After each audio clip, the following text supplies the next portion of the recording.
The Arizona sun was already merciless at 9 a.m. as Marcus Chen pulled his white Ford Transit van into the desert storage facility parking lot. The asphalt shimmered with heat waves, and the metal storage units stretched endlessly in perfect rows like a suburban cemetery. Marcus had been working the storage auction circuit for 7 years now, ever since his divorce left him scrambling to rebuild his life and his antique business. "Morning, Marcus," called out Diane Kowalski, the facility manager, clipboard in hand and sunglasses perched on her graying hair. "Got some interesting units today. One's been sitting unpaid for 18 months. Marcus nodded, adjusting his baseball cap against the glare. He'd learned not to get too excited about Diane's promises. Sometimes the interesting units contained nothing but moldy clothes and broken furniture, but the thrill of the unknown kept him coming back. In this business, you could find a Ming vase one day and a box of receipts the next. About 20 other bidders had gathered, the usual mix of resellers, treasure hunters, and curious locals. Marcus recognized most faces: Big Jim Rodriguez, who specialized in tools and electronics, Sarah Martinez, who flipped furniture, and the notorious Wilson brothers, who seemed to bid on everything just to drive up prices. "All right, folks," Diane announced. "Let's start with Unit 183. The morning progressed predictably.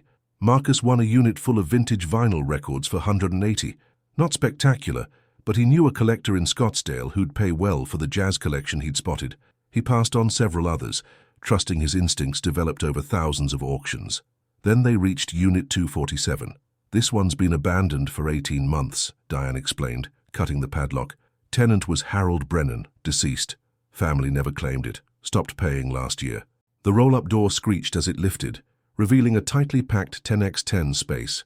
Cardboard boxes were stacked floor to ceiling along the walls, with furniture covered in dusty sheets filling the center. Marcus spotted the corner of what looked like an antique writing desk and the curved leg of what might be a Victorian chair. "I can see some quality pieces in there," whispered Sarah Martinez beside him. Marcus's trained eye catalogued the visible items: boxes labeled in neat handwriting, a grandfather clock case, though possibly just the cabinet, and several pieces of furniture that suggested Harold Brennan had taste. The musty smell wasn't unusual. Every storage unit had that same combination of cardboard dust and stagnant air. "Bidding starts at $50, Diane called out. "50, shouted Big Jim immediately. "75, countered Sarah. Marcus waited, watching the other bidders' faces. The Wilson brothers were whispering to each other, never a good sign. When the bidding reached $240, most people dropped out. "250, Marcus called, his heart rate picking up slightly. It was more than he usually spent, but something about the organization of the unit suggested a methodical person who took care of their belongings. "260, countered the younger Wilson brother. Marcus studied the unit again. Behind the obvious furniture, he could see more boxes, and what looked like a trunk pushed far back against the rear wall. The neat labeling on the visible boxes suggested someone who was organized, possibly someone who saved things of value. "300, Marcus said firmly. The Wilson brothers exchanged glances and shook their heads. "All yours, Chen," the older one called out with a grin that Marcus had learned to distrust. "Sold to Marcus Chen for $300, Diane announced. "You've got 48 hours to clean it out completely." As the crowd moved to the next unit, Marcus approached Unit 247 with his first real look at what he'd bought. The afternoon sun slanted through the doorway, illuminating dust motes dancing in the air. He pulled out his phone and started taking photos for insurance purposes, a habit that would prove crucial in the coming days. The furniture was indeed quality. The writing desk was a 1920s piece in good condition, and what he'd thought was a Victorian chair was actually a beautiful Queen Anne reproduction. But it was the boxes that interested him most. Each was labeled in the same careful handwriting: kitchen items, 1995-2002, Christmas decorations, books, literature, personal papers. Marcus started with the easily accessible items, loading the smaller pieces of furniture into his van. The grandfather clock case was too heavy to move alone, so he made a note to bring help tomorrow. As he worked, he found himself wondering about Harold Brennan. The man had been organized, careful with his possessions. What kind of life had he lived? What stories were packed away in these neat boxes? The late afternoon heat was becoming unbearable, so Marcus decided to call it a day. He'd made good progress, clearing about a quarter of the unit. Tomorrow he'd bring his friend Tony to help with the heavy lifting and really dig into those back boxes. As he locked up the unit, Marcus felt the familiar satisfaction of a good day's work. Unit 247 was going to be profitable. He could feel it. The furniture alone would cover his investment, and he hadn't even begun to explore those carefully labeled boxes. Driving home through Phoenix traffic, Marcus's mind was already planning tomorrow's work. He'd start early before the heat became impossible. Maybe he'd finally find that one big score every storage hunter dreams about, the painting worth thousands, the rare book, the forgotten family heirloom that would change everything. He had no idea that Harold Brennan's final secret was waiting in the shadows of the unit's back corner, behind boxes of Christmas decorations and forgotten memories, where 18 months of silence had preserved something that should have been buried long ago. Marcus arrived at Desert Storage at 7 a.m. sharp, determined to beat the heat and finish clearing Unit 247. His friend Tony Martinez, Sarah's younger brother and a reliable hand for heavy lifting, was already waiting by the gate, coffee in hand and ready to work. "Morning, Marcus. Sarah told me you got that packed unit yesterday. She's kicking herself for not bidding higher." "We'll see if it was worth it," Marcus replied, though privately he felt optimistic. The furniture he'd loaded yesterday was solid stuff, and he'd spent the evening researching the writing desk online. If his suspicions were correct, it was a 1920s Stickley piece worth at least $800. The storage facility was quiet in the early morning, just the distant hum of the interstate and the occasional slam of a unit door echoing across the rows. Marcus and Tony made quick work of the remaining furniture, loading the grandfather clock case and several chairs into Tony's truck. The organized boxes came next, and Marcus found himself appreciating Harold Brennan's methodical nature even more. "This guy was neat," Tony observed, reading the careful labels. "My storage unit looks like a tornado hit it." "Makes our job easier," Marcus agreed, stacking a box labeled Photo Albums 1960-1985 onto his dolly. Plus, organized people usually take care of their stuff. By 9 a.m. they'd cleared the front two-thirds of the unit. Only the back corner remained, where larger boxes and what looked like an old trunk were pushed against the rear wall. The morning sun hadn't reached this shadowy recess, and Marcus had to use his phone's flashlight to read the labels on the remaining boxes. "Winter clothes. Margaret's," he read aloud. "Tax records. 1998-2010. Camping equipment." He paused at a larger box pushed far into the corner. The label was different, not in Harold's neat handwriting, but in block letters made with a black marker. "Basement items. Do not open." "That's ominous," Tony commented, wiping sweat from his forehead despite the early hour. "You'd think if you're putting something in storage, you'd want to be able to open it again." Marcus approached the box cautiously. It was roughly 2 feet square and appeared heavy from the way it had settled into the concrete floor. Unlike the other boxes, which were standard moving boxes in good condition, this one was made of thicker cardboard and showed signs of water damage along the bottom edges. "Let's get the other stuff out first," Marcus decided. "Save the mystery box for last."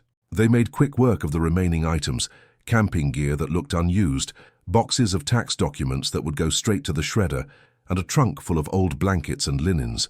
Finally, only the corner box remained. "Do not open," Tony read again. "Think it's hazardous materials? Chemicals or something?" "Only one way to find out," Marcus said, though something about the box made him uneasy. The water damage on the bottom looked old, but there was a smell coming from that corner. Not quite the usual storage unit mustiness, but something else, something organic and unpleasant. Marcus grabbed his box cutter and approached the mystery box. The tape along the top was old and had already started peeling away. As he pulled it back, the smell intensified, a dry, dusty odor with an undertone that made his stomach turn. "Jesus, what's in there?" Tony stepped back, covering his nose with his shirt. Marcus lifted the cardboard flaps, and his phone's flashlight illuminated the contents. At first, his brain couldn't process what he was seeing. Fabric, definitely. What looked like a coat or jacket, but underneath the clothing. "Tony, we need to call the police. Right now." "What? Why? What's—" Tony moved closer, and his words died in his throat. Nestled in the box, wrapped in what had once been a wool coat, was a human head. The features were mummified, skin dried and pulled tight over the skull, but it was unmistakably human. Below it, Marcus could see more bones, what looked like ribs, a pelvis. Marcus stumbled backward, his phone clattering to the concrete floor. The sudden movement made the smell worse, and he had to fight not to vomit. "Don't touch anything else," he managed to say. "Don't move." Don't, we need to get out of here and call 911. Tony was already on his phone, his hands shaking as he dialed. 911, we need police at Desert Storage, 4425 East Bell Road. We found human remains. Marcus pulled out his own phone with trembling fingers and took photos of the box's contents. Though every instinct screamed at him to run, these images might be important. The police would need evidence of exactly how they'd found everything. Within minutes, they could hear sirens approaching. Marcus and Tony waited by the storage facility entrance, both men shaken and trying to process what they'd discovered. In 7 years of doing this, Marcus said quietly, I've found some weird stuff. Collections of mannequin heads, military weapons, someone's complete medieval armor collection. But never, who was Harold Brennan? Tony asked. I mean, was this his? Do you think he... Before Marcus could answer, Phoenix Police Department cruisers were pulling into the parking lot, followed closely by an ambulance and what looked like a crime scene investigation van. Detective Rebecca Santos, a woman in her 40s with graying hair and sharp eyes, approached them first. You're the ones who found the remains? She asked, pulling out a notebook. Yes, ma'am. I'm Marcus Chen. I bought the storage unit at auction yesterday. This is Tony Martinez. He was helping me clear it out. And you didn't disturb the scene after making the discovery. No, we took some photos and immediately called for help, Marcus assured her. The box was labeled, Do Not Open, but we thought it might be fragile items or something. Detective Santos nodded grimly. We're going to need detailed statements from both of you. This unit belonged to Harold Brennan, correct? When did he die? The facility manager said he died about 18 months ago, Marcus replied. His family never claimed the unit. As crime scene technicians began setting up their equipment around Unit 247, Marcus found himself staring at the seemingly innocent storage facility. Rows of identical metal doors, each hiding someone's past, someone's secrets. He'd opened hundreds of these units over the years, always hoping for treasure. Today he'd found something that would haunt him for the rest of his life. Detective Santos approached them again, her expression serious. Gentlemen, I need you to understand that this is now a potential homicide investigation. We'll need you to remain available for questioning, and I strongly advise you not to discuss this with the media if they contact you. As if summoned by her words, Marcus could see a local news van pulling into the parking lot. The story was about to become public, and his quiet life as a storage auction hunter was about to change forever. The desert sun climbed higher in the Arizona sky, but Marcus Chen felt cold to his bones. The Phoenix Police Department's interview room was sterile and windowless, painted in that particular shade of beige that seemed designed to make people uncomfortable. Marcus had been sitting across from Detective Santos for 2 hours, going over the same details again and again. His coffee had long since gone cold, but he kept sipping it anyway, needing something to do with his hands. Let's go through Tuesday morning one more time, Detective Santos said, her pen poised over a fresh page in her notebook. You arrived at what time? 7 a.m. I brought Tony to help with the heavy lifting. We started with the furniture, then worked our way through the boxes systematically. Marcus rubbed his temples. I took photos of everything for insurance purposes. I can show you those. We'll need copies of all photos taken before and during the discovery, Santos noted. Now, about this Harold Brennan, had you ever heard the name before yesterday? Never. I don't research the previous owners unless there's a specific reason. I'm looking for sellable items, not personal histories. Detective Santos consulted her notes. Harold Brennan, aged 73, died in February 2024 of complications from diabetes. He lived alone in a house in Glendale for 37 years. No children, survived by a sister in Oregon, who apparently wanted nothing to do with his estate. Marcus felt a chill despite the room's stuffiness. So nobody was looking for him? For his things? Seems that way. The sister, Margaret Brennan Kowalski, told us yesterday that Harold was difficult and they hadn't spoken in over 10 years. She hired an estate sale company to clear his house, but never mentioned any storage unit. Wait, Marcus said, sitting up straighter. Margaret's. I saw boxes labeled winter clothes, Margaret's, in the unit. Those were probably her things. Santos made a note. We'll follow up on that. Now, I need to ask you about the box itself. You said it was different from the others. Completely different. Harold's boxes were all uniform moving boxes, neatly labeled in his handwriting. This one was heavier cardboard, water-damaged, and labeled in block letters with a marker, Basement Items, Do Not Open, and the smell. Marcus grimaced. I've been in hundreds of storage units. You get used to the mustiness, the dust. This was different, organic. Wrong. He paused.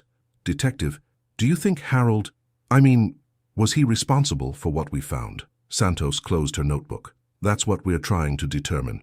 The medical examiner is examining the remains now. We should have preliminary results in a few days. As Marcus left the police station, he was surprised to find Tony waiting in the parking lot, leaning against his truck with a grim expression. How'd it go? Tony asked. Same questions over and over. You? Same. Marcus, I've been thinking about this all day. Something doesn't add up. They walked to a nearby coffee shop, both men needing to process what they'd been through. The afternoon heat was brutal, but inside the air-conditioned cafe, Marcus finally felt like he could breathe normally. What doesn't add up? Marcus asked, settling into a corner booth where they could speak privately. That box, Tony said, stirring his iced coffee absently. Think about it. Harold Brennan was organized, right? Everything labeled perfectly, stored carefully. But this one box, different cardboard, different handwriting labeled, "Do not open." You think someone else put it there? Maybe. Or maybe Harold found it somewhere and didn't want to deal with whatever was inside. The label was like a warning to himself. Marcus considered this. It actually made more sense than Harold being a murderer. The man's storage unit suggested someone methodical, careful, someone who preserved memories rather than destroyed lives. There's something else, Tony continued. I looked up Harold Brennan online today. Found his obituary, some social media posts from neighbors. By all accounts, he was a quiet guy who volunteered at the animal shelter and grew prize-winning tomatoes. Not exactly the profile of a killer. Marcus's phone buzzed with a text from his ex-wife, Jennifer. Saw the news. Are you okay? Call me. It's already on the news? Marcus groaned. Tony showed him his own phone screen. The local ABC affiliate's website featured the headline, Human Remains Found in Phoenix Storage Unit, with a photo of the desert storage facility. The remains were discovered by Marcus Chen, a local antique dealer who purchased the abandoned unit at public auction. Tony read aloud. Police are treating the discovery as a potential homicide investigation. Marcus felt his stomach drop. His business depended on trust and reputation. Who would sell to an antique dealer connected to a murder case? Who would buy from him? This is going to ruin me, he said quietly. Hey, you did nothing wrong. You found something horrible and reported it immediately. That makes you a good citizen, not a suspect. But Marcus wasn't listening. He was thinking about the careful way Harold Brennan had labeled his boxes, the quality furniture he'd preserved, the organized life represented in that storage unit. Had Harold lived alone for all those years with someone's remains hidden in his basement, or had he discovered them himself, just as Marcus had, and been too frightened or overwhelmed to report it? His phone rang, a number he didn't recognize. Mr. Chen, this is Linda Vasquez from Channel 12 News. We'd like to interview you about your discovery at the storage facility.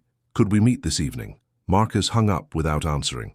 Within minutes, his phone was ringing again, then again. Turn it off, Tony advised. Let the police handle the media. But as they left the coffee shop, Marcus could see a news van parked outside his apartment complex. His quiet life of storage auctions and antique sales was officially over.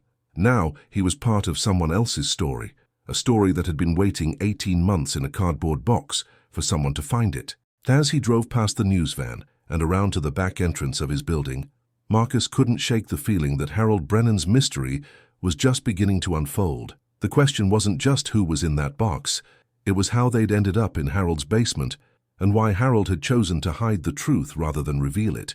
The desert sun was setting over Phoenix, painting the sky in shades of orange and red, but Marcus Chen had never felt more lost in his own city. 3 days after the discovery, Marcus found himself sitting in Harold Brennan's former living room, accompanied by Detective Santos and Harold's estranged sister, Margaret Kowalski.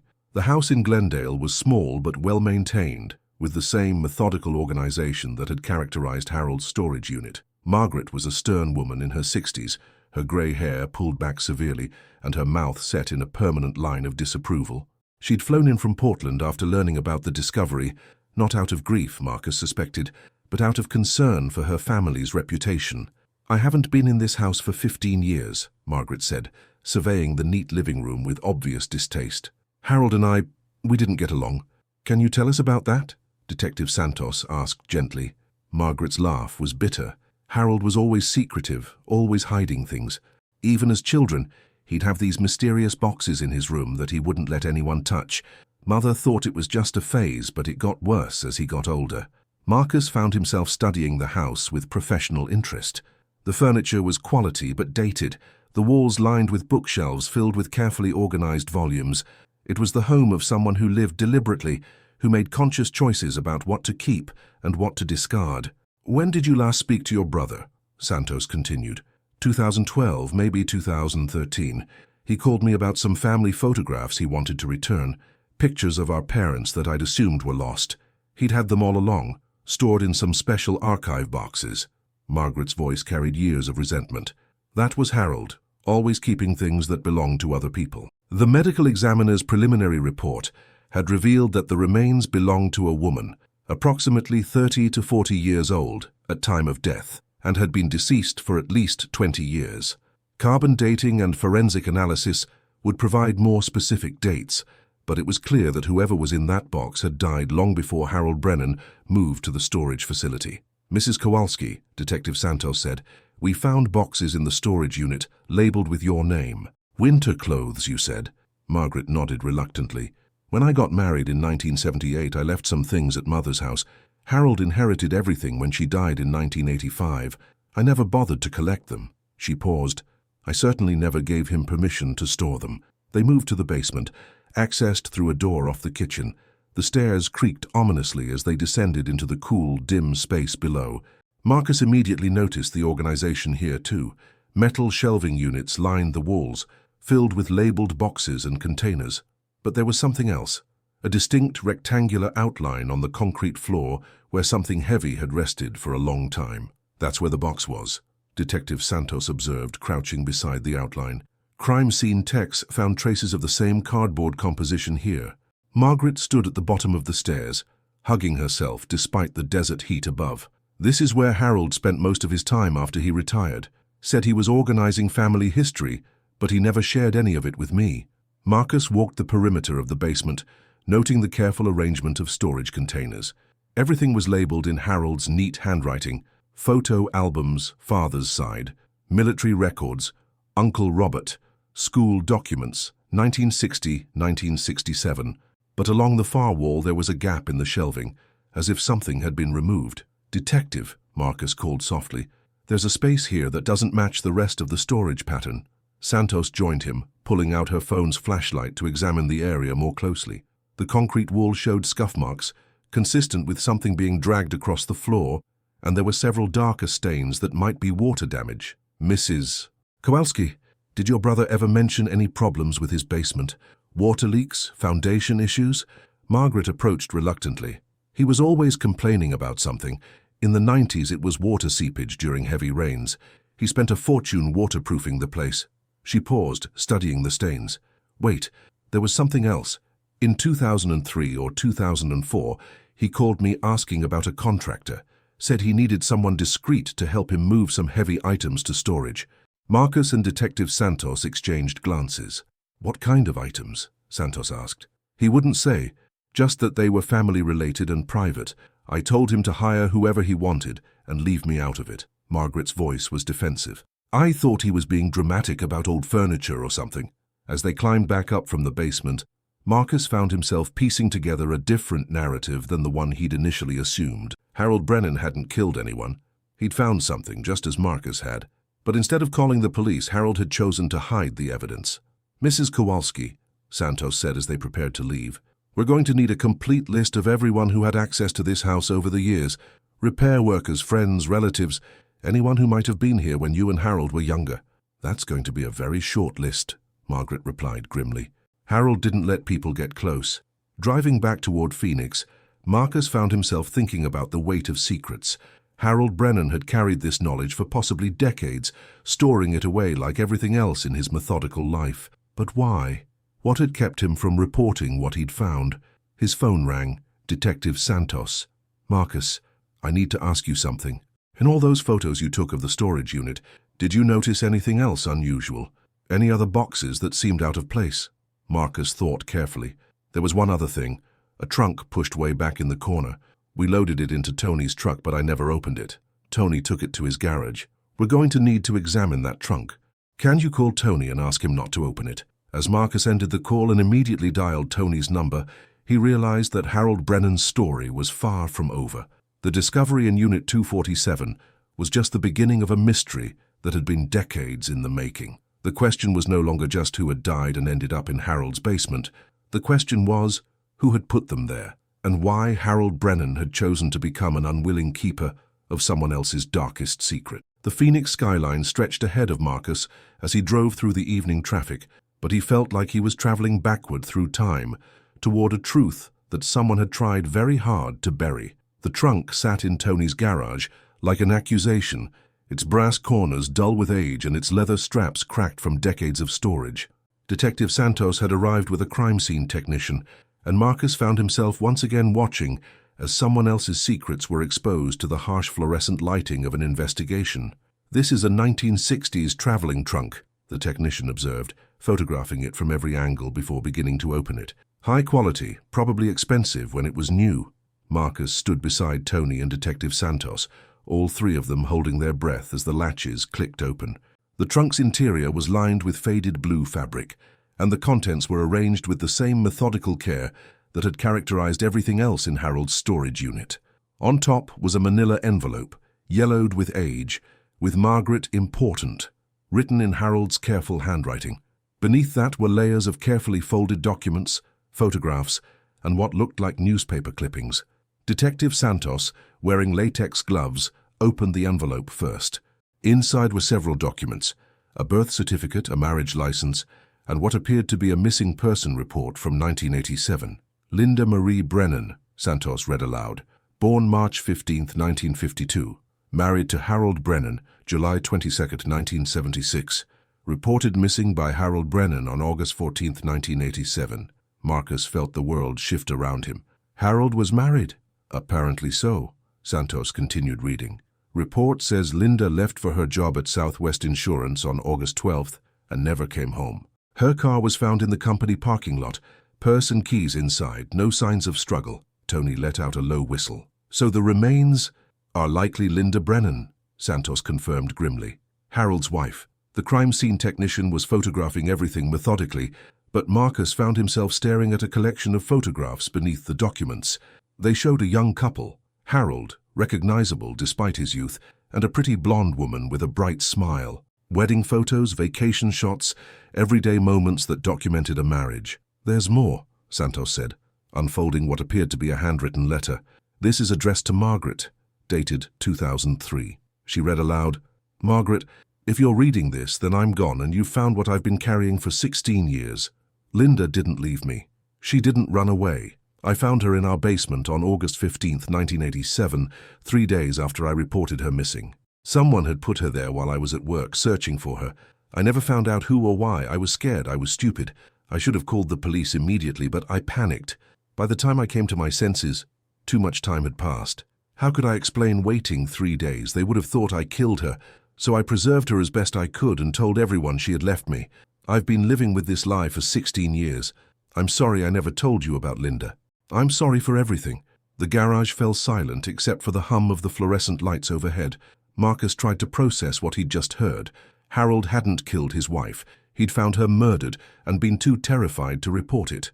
"There's more documentation here," the technician said, carefully lifting out additional papers. "Looks like Harold documented everything. Photos of the scene where he found her, detailed notes about the condition of the basement, even receipts for preservation materials." Detective Santos was studying a police report from 1987. "I remember this case. I was a rookie then, but Linda Brennan's disappearance was big news. Pretty young woman vanishes from a corporate parking lot. We had every detective in the department working it. Harold was questioned extensively, but he passed polygraph tests and had alibis for the relevant time periods. Because he really didn't know what had happened to her," Marcus said quietly. "Exactly. He was searching for a missing wife while her body was already in his basement." Santos shook her head grimly. "Whoever did this wanted Harold to suffer twice, first by taking his wife, then by making him live with the knowledge of where she was." Tony picked up one of the photographs showing Harold and Linda at what looked like a company picnic. Why didn't he just move? Sell the house and start over somewhere else? Because he couldn't leave her, Marcus realized. Look at this documentation. He wasn't just hiding her, he was taking care of her, maintaining the basement environment, keeping detailed records. In his mind, she was still his responsibility. The technician had reached the bottom of the trunk, revealing a final envelope marked, "For the police and when I'm gone."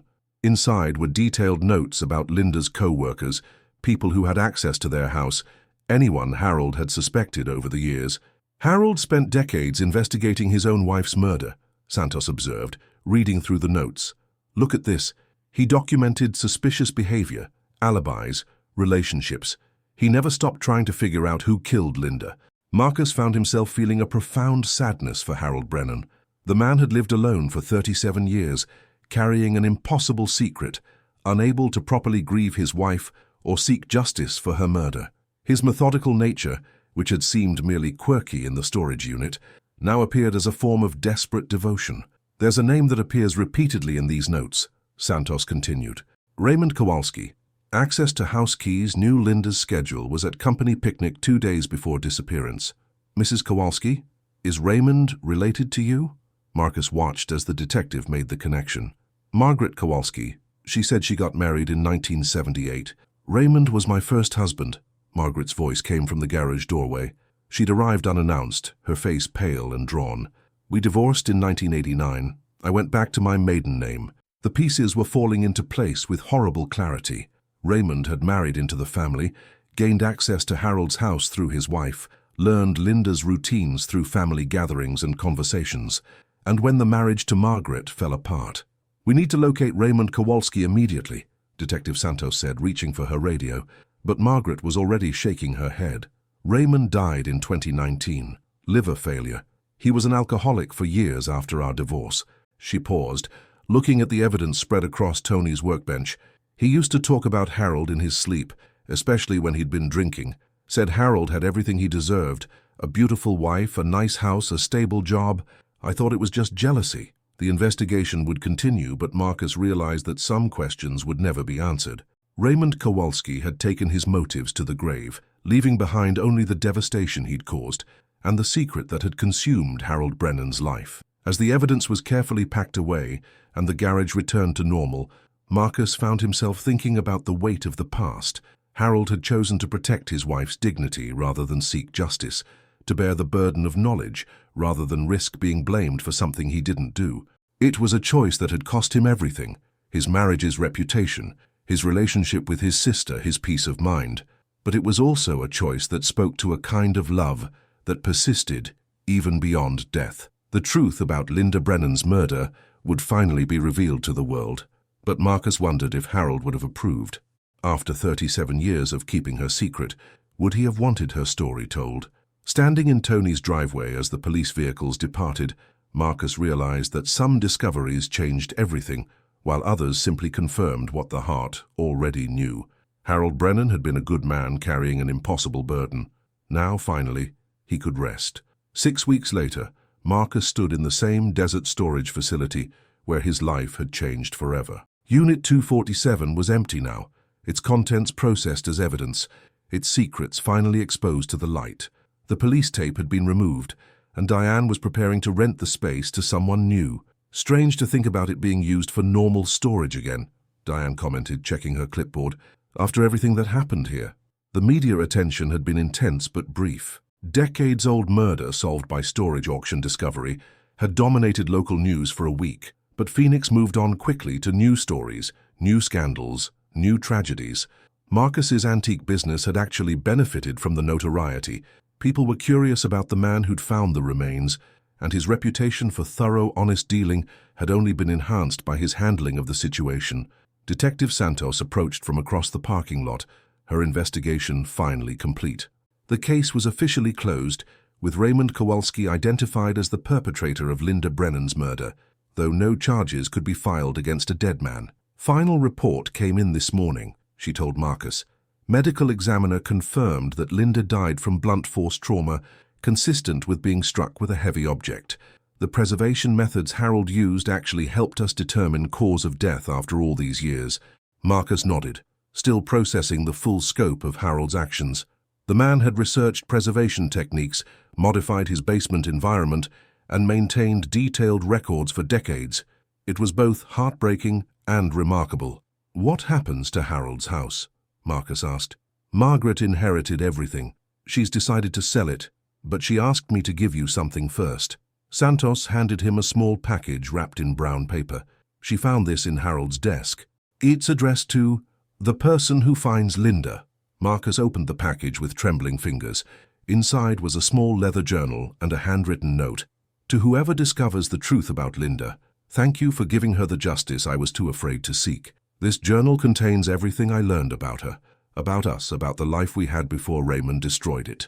She was a good person who deserved better than what happened to her. Please remember her as she was, not as what someone made her become. Harold Brennan.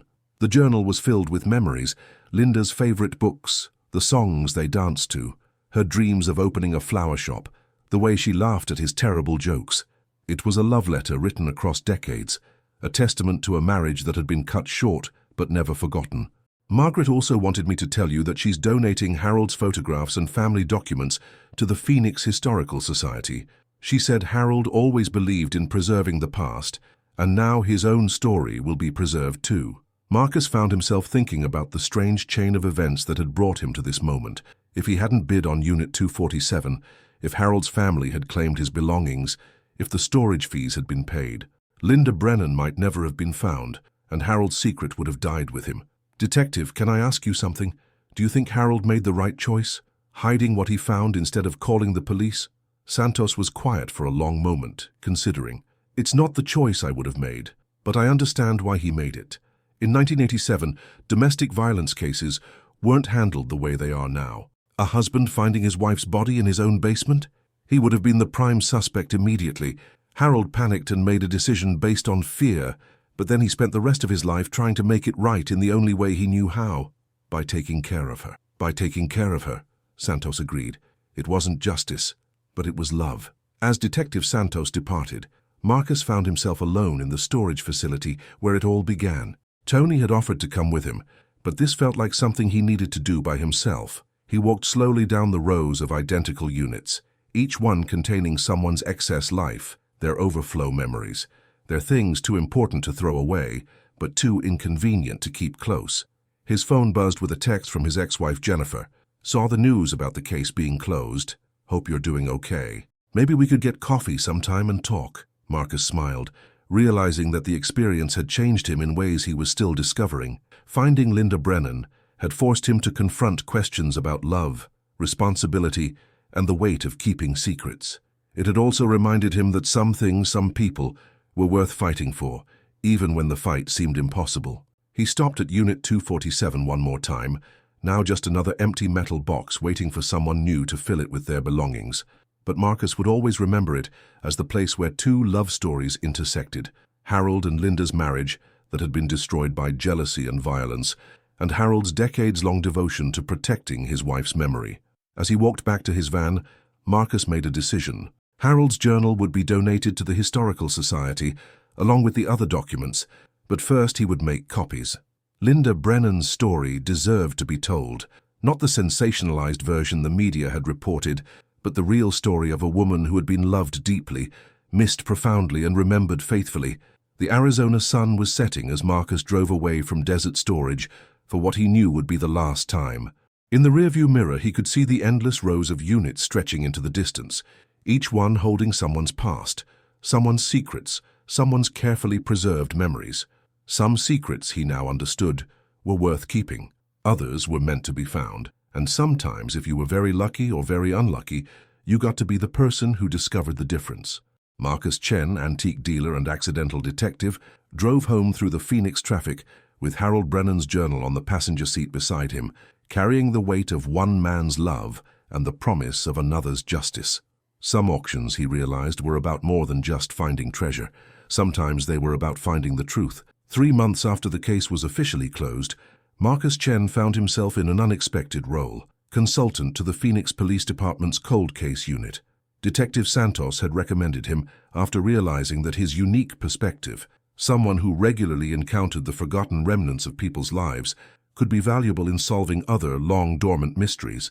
We've got 47 cold cases involving missing persons where the trail went completely dead, Detective Santos explained as she led Marcus through the department's evidence warehouse. People who vanished without a trace, leaving behind storage units, abandoned apartments, foreclosed houses full of belongings that might hold clues we missed. The warehouse was vast, filled with numbered shelves stretching toward the ceiling, each containing boxes and bags of evidence from unsolved crimes. Marcus felt a familiar sensation, the same anticipation he'd experienced at storage auctions, but now tinged with the weight of real human tragedy. Case number 1994-7832, Santos said, stopping at a particular shelf. Maria Gonzalez, age 29, disappeared from her apartment in South Phoenix.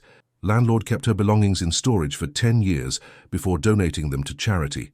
We kept some items, but honestly, we didn't know what to look for. Marcus examined the inventory list. Clothing, books, kitchen items, a jewelry box, personal papers, standard household contents, but he'd learned that the most important clues often hid in the mundane details. What did the original investigation focus on? Marcus asked. Boyfriend had an alibi, family was out of state, no known enemies. Maria worked at a call center, lived quietly, no risky behaviors. She just disappeared one Thursday evening after grocery shopping. Her car was found a week later in a mall parking lot 20 miles away. Marcus studied photographs of Maria's apartment, taken by the original investigators. Something caught his attention, a small detail that spoke to his experience with how people organized their private spaces. Detective, look at this photo of her bedroom dresser. See how everything is arranged? Jewelry box centered, perfume bottles in a perfect line, even her hairbrush positioned at exactly the same angle as the mirror. She was neat. So? Not just neat, obsessively organized. People like this don't leave things to chance. If Maria went grocery shopping on a Thursday evening, she would have planned her entire weekend. Check her calendar, her appointment book. Look for what she was supposed to do Friday, Saturday, Sunday that she never got to. Santos pulled out the original case file and found Maria's appointment book among the evidence. Friday night, dinner with Rosa at 7 p.m. Saturday, laundry and grocery shopping for Mom. Sunday, church with the Herrera family. She was planning to see her mother on Saturday. Did anyone follow up with Mom about their plans? Santos flipped through the reports. Initial interview says the mother was visited by detectives, but there's no detailed record of what they discussed about Saturday's plans. Mrs. Gonzalez is still alive, Santos continued. Lives in the same house in Maryvale. Would you like to talk to her? An hour later, Marcus and Detective Santos sat in Mrs. Carmen Gonzalez's small but immaculate living room. The elderly woman, now 79, served them coffee in delicate china cups, while photos of Maria smiled down from every surface.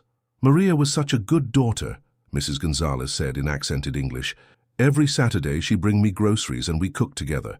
That last Thursday, she called me to ask what I need from the store. What did you need? Marcus asked gently. Medicine. My arthritis medicine from the pharmacy at Fry's on 35th Avenue. Maria, she always pick it up for me because I don't drive. Mrs. Gonzalez's eyes filled with tears. I waited all Saturday, but she never came. I call and call, but no answer. Santos made notes rapidly. Mrs. Gonzalez, which pharmacy specifically? And do you remember the name of your medication? Fry's Pharmacy, the one next to the bank. The medicine was, how you say, for arthritis. Prescription from Dr. Martinez. Marcus and Santos exchanged glances. The mall where Maria's car was found was less than 2 miles from that Fry's Pharmacy. Mrs. Gonzalez, Marcus said carefully, did Maria ever mention anyone who worked at the pharmacy? Anyone who paid special attention to her or made her uncomfortable? The elderly woman was quiet for a long moment. There was a young man, very friendly, maybe too friendly, always asking Maria questions about her schedule, when she would come back for my medicine. Maria, she don't like attention from men. She was shy. Do you remember anything else about this man? Maria said he asked too many questions. Where she live? If she live alone, what days she usually come to the pharmacy? She told me she might change to different pharmacy because he make her nervous. As they left Mrs. Gonzalez's house, Santos was already on her phone with the department's research division. I need employment records for Fry's Pharmacy on 35th Avenue, 1994 to 1995. Focus on male employees, age 20 to 40. Think we've got something? Marcus asked. I think we've got our first real lead in 31 years. The next day, Santos called Marcus with an update. Fry's employment records show a David Porter worked as a pharmacy technician from March 1994 to January 1995. Fired for inappropriate behavior with customers. Get this, he was also terminated from 2 other pharmacy jobs for similar reasons. Where is he now? That's the interesting part. David Porter was arrested in 2003 for stalking a female co-worker at a medical supply company. During that investigation, they found what they called a trophy collection in his apartment: driver's licenses, credit cards, and personal items from at least 12 different women. Marcus felt a chill. And Maria's items? We're checking. Porter is serving 25 to life at the state prison in Florence for killing the woman he was stalking. But Marcus, here's the thing. He never confessed to any other crimes, always claimed the collection was found items, things he picked up in parking lots. When can we talk to him? Already arranged. Tomorrow morning. The Arizona State Prison Complex in Florence was a stark reminder of human consequences. David Porter, now 58, had agreed to speak with them in exchange for what his lawyer called consideration for cooperation in ongoing investigations. Porter was a thin, nervous man with graying hair and the pale complexion of someone who'd spent decades indoors. His hands shook slightly as he sat across from Marcus and Detective Santos in the prison's interview room. "I remember Maria," Porter said without prompting. "Sweet girl. Came in every Saturday for her mother's arthritis medication. What happened to her, David?" Santos asked directly. Porter was quiet for a long moment, studying his hands. "I didn't mean for anything to happen. I wanted to talk to her, you know. I followed her after she left the pharmacy that Thursday night, just to see where she went, maybe figure out how to ask her out properly. And then what? She went to Safeway on Indian School Road. I waited in the parking lot, thinking maybe I could help her carry groceries, start a conversation. But when she came out, she saw me and got scared, started walking fast toward her car." Marcus leaned forward. "What did you do, David?" "I called out to her, tried to explain that I just wanted to talk, but she dropped her groceries and started running. I chased after her, trying to tell her not to be afraid." Porter's voice became almost inaudible. "She fell in the parking lot, hit her head on the concrete curb. She was unconscious? I thought she was just stunned. I put her in my car thinking I'd take her to the hospital, but she wasn't moving, wasn't breathing right." Porter looked up at them with hollow eyes. "I panicked. I drove around for hours trying to figure out what to do. When I finally stopped to check on her, she was gone. Gone? Dead. Maria was dead, and it was my fault. I never meant. I just wanted to talk to her." The confession continued for another hour. Porter had disposed of Maria's body in the desert outside Phoenix, a location that had since been developed into a shopping center. He'd driven her car to the mall and walked home, spending the next 28 years living with the knowledge of what he'd done. "Why didn't you call for help when she fell?" Santos asked. Porter's answer was pathetically simple. "Because I knew no one would believe it was an accident. A pharmacy worker following a customer, chasing her through a parking lot. They'd think I was a predator." "You were a predator, David," Marcus said quietly. "You stalked her, terrified her, and caused her death. The fact that you didn't intend murder doesn't change what you took from her family." As they left the prison, Marcus felt the weight of closure mixed with profound sadness. Maria Gonzalez had died because a lonely, obsessive man couldn't understand that his attention was unwanted. Her family had suffered for 31 years because that same man was too cowardly to face the consequences of his actions. "Will this help Mrs. Gonzalez find peace?" Marcus asked Detective Santos as they drove back toward Phoenix. "I think so. She'll finally know what happened to her daughter, and she'll know that Maria didn't suffer long. Sometimes that's all we can give families, the end of uncertainty." That evening, Marcus sat in his apartment thinking about the strange path his life had taken. 6 months ago, he'd been a simple antique dealer buying storage units for profit. Now he was helping solve cold cases, bringing closure to families who'd been living in limbo for decades. His phone buzzed with a text from Tony. "Saw the news about the Maria Gonzalez case. You're becoming quite the detective." Marcus smiled, but he didn't feel like a detective. He felt like someone who'd learned to see the stories hidden in people's belongings, someone who understood that every abandoned storage unit, every foreclosed house, every forgotten box of possessions represented a human life with all its joys and tragedies. Harold Brennan had taught him that some secrets were meant to be kept out of love. Maria Gonzalez had taught him that some secrets were meant to be revealed for justice. The difference, Marcus was learning, lay in understanding which was which. Marcus Chen stood before a room full of police detectives, social workers, and victim advocates at the Phoenix Convention Center, delivering the keynote address for the Southwest Cold Case Conference. The banner behind him read, "Finding Truth in Forgotten Places, the Intersection of Personal Property and Criminal Investigation." 5 years ago, I thought I was in the business of finding treasure, Marcus began, his voice carrying clearly through the packed auditorium. What I discovered was that I was actually in the business of finding truth. The audience included Detective Santos, now a captain heading the cold case unit, and Tony Martinez, who had become Marcus's full-time partner in what they'd named Lost and Found Investigations.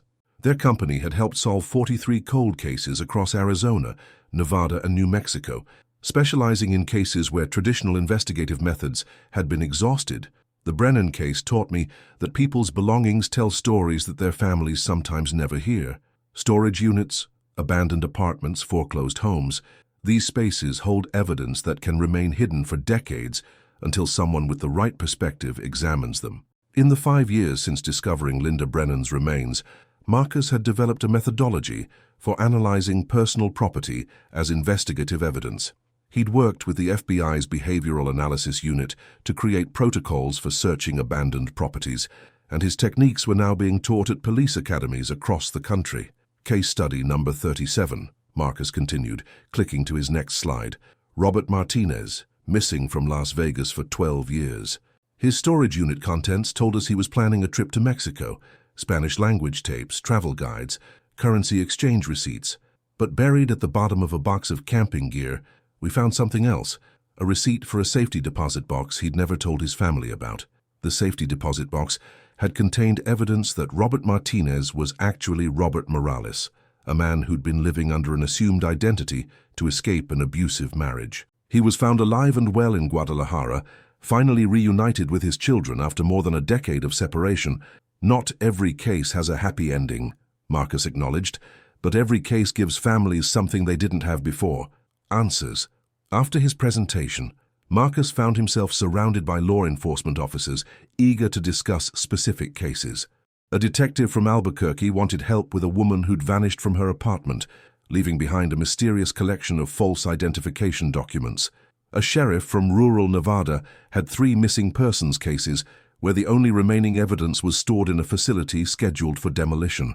Mr. Chen, a young officer, approached him hesitantly.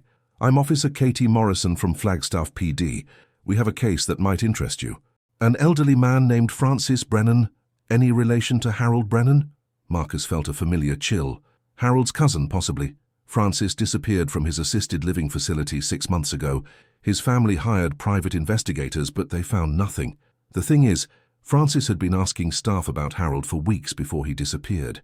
Seemed obsessed with finding out what happened to Harold's wife in the basement. Marcus exchanged glances with Detective Santos, who had overheard the conversation. Officer Morrison, has anyone checked for storage units rented under Francis Brennan's name? We checked the obvious places but came up empty. Not the obvious places, Marcus said. Check facilities within walking distance of the assisted living facility. If Francis had dementia, he might have walked to a nearby storage place and rented a unit impulsively, then forgotten about it. 3 days later, Officer Morrison called with an update. Francis Brennan had indeed rented a storage unit at a facility 2 blocks from his care home. He'd been living in the unit for 6 months, surviving on food deliveries and public restroom facilities, convinced that he needed to find the truth about Harold and Linda.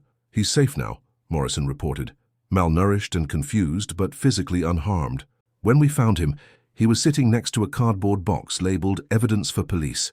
Inside were newspaper clippings about Harold's case, photos he'd somehow obtained, and pages of handwritten notes trying to piece together what happened. Francis Brennan was returned to supervised care, but his case reminded Marcus that some stories continue to ripple through generations, affecting people in unexpected ways.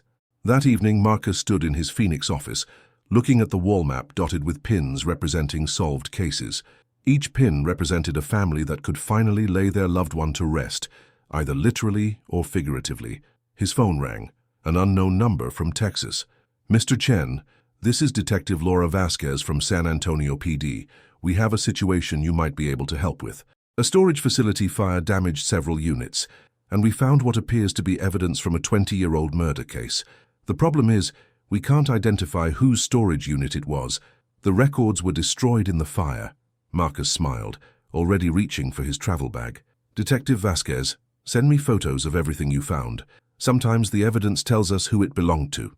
As he prepared for another case, Another family seeking answers. Marcus thought about Harold Brennan and the chain of events that had started with a simple storage auction. Harold had carried his secret alone for decades, but his story had taught Marcus something profound. The past never truly disappears. It waits patiently in forgotten places until someone with the courage to look finds it. Outside his office window, Phoenix sparkled in the desert night, a city of millions of stories, millions of secrets, millions of people whose lives intersected in ways they might never understand. Somewhere in those lights, Marcus knew, other families were waiting for answers, other truths were waiting to be discovered. Tomorrow there would be another case, another storage unit, another chance to bring someone home. Marcus Chen, no longer just an antique dealer but a different kind of treasure hunter, turned off his office lights and headed home. In his briefcase was Francis Brennan's handwritten note. "Thank you for finding the truth about Harold. He was a good man who deserved better." Some treasures Marcus had learned were worth more than money. Some discoveries changed everything. And sometimes, if you were very fortunate, you got to be the person who helped a family finally understand that their loved one had never stopped trying to come home. The end.